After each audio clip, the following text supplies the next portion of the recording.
Ladies and gentlemen, one of America's greatest gifts, the gift of abundant opportunities. I declare everyone in this room an opportuniac. You are an opportuniac. O-P-P-O-R-T-U-N-I-C. That comes from the Mensah dictionary. Now, you're probably saying, what does that mean, Albert? This is what opportuniac means. A person such as you who takes advantage of opportunities. But where there are no opportunities, they just don't complain. They don't give up. They don't quit. They don't blame other people. They create their own. That's an opportuniac. I stood up here, ladies and gentlemen, and I told you my story. I saw a cinema with a whole village, and one guy said, I want to go live there. And everybody said, it's not possible. And I said, okay, I'll do my part. The universe will do its part, and I got a scholarship. 7.5 years ago, I worked for the phone company in Seattle, Washington. And I come home and I tell my wife, honey, I quit my job. Now, my wife, mind you, was a freshman when I met her. Best time to catch your wife, guys. When they're freshmen, I was a sophomore. So I think this lady knows me real well. So I come home and I say, honey, I quit my job. She said, what are you going to do? I said, I'm going to be a professional speaker. She said, have a seat. And guys, when your spouse calls you by your last name, you know it's bad news, right? He said, Mensah? I said, oh, here it comes. I have 3 reasons why you're not going to make it as a professional speaker. Go back to work. I said, what are the reasons? He said, 1, you're not from this country. I said, I know that. 2, you have an accent. I said, I'll be the first speaker with an accent then. He said, that brings me my 3rd point. No one in America will pay you a penny to listen to that accent. They can't even hardly hear you. Today, she says, honey, the only reason why you made it is because of your accent.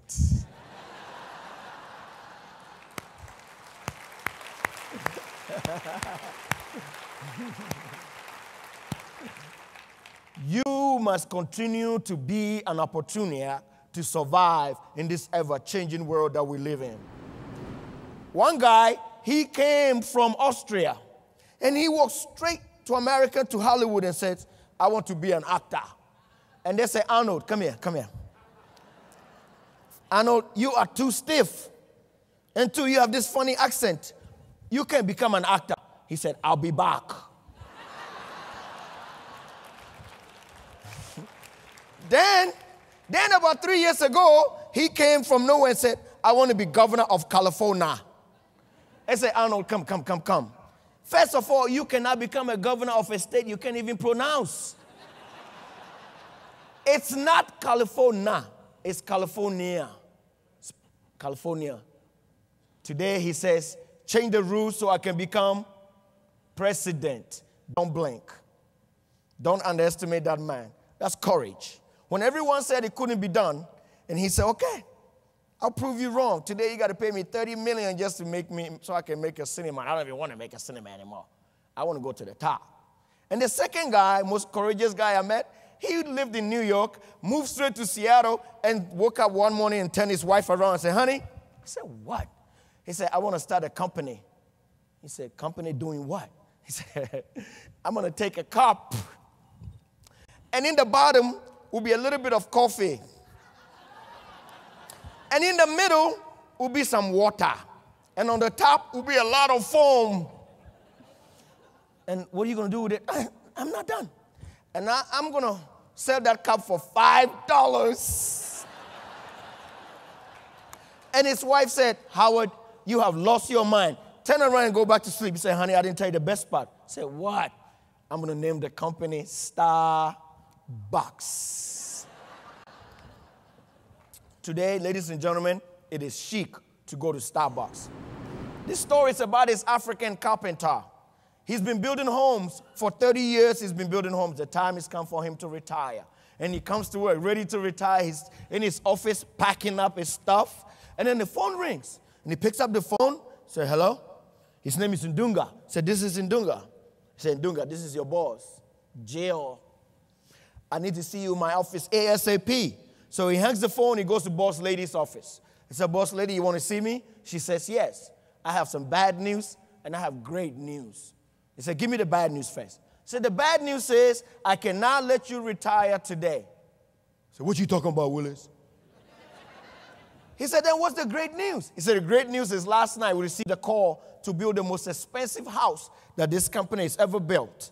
And since you're my best man, I need you to stay and help build this house. But Ndunga, he didn't want to do it because he had lost the two most important things we all need to have with us every day. Passion.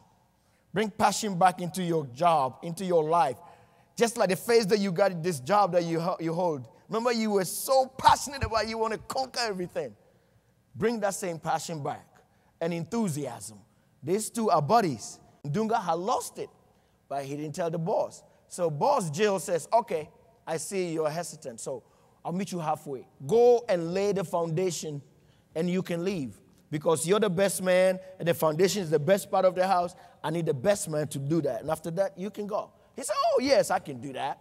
So he left, and instead of laying the foundation, he built the whole house. But he didn't take his time. He rushed through it. He built a lousy house.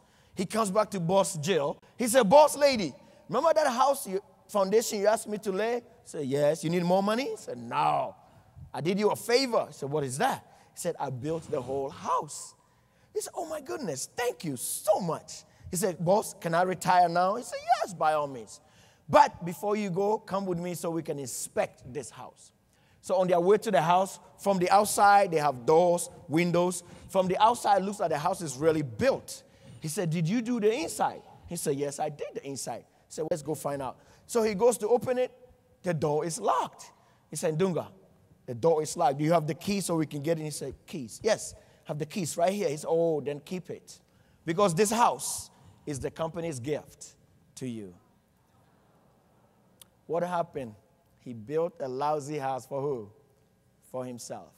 And that is all we all are doing every day. And as credit managers, you're laying the foundation for our small business and the bigger business, whatever business you guys are extending credit to. You're laying the foundation for us so this country can continue to grow.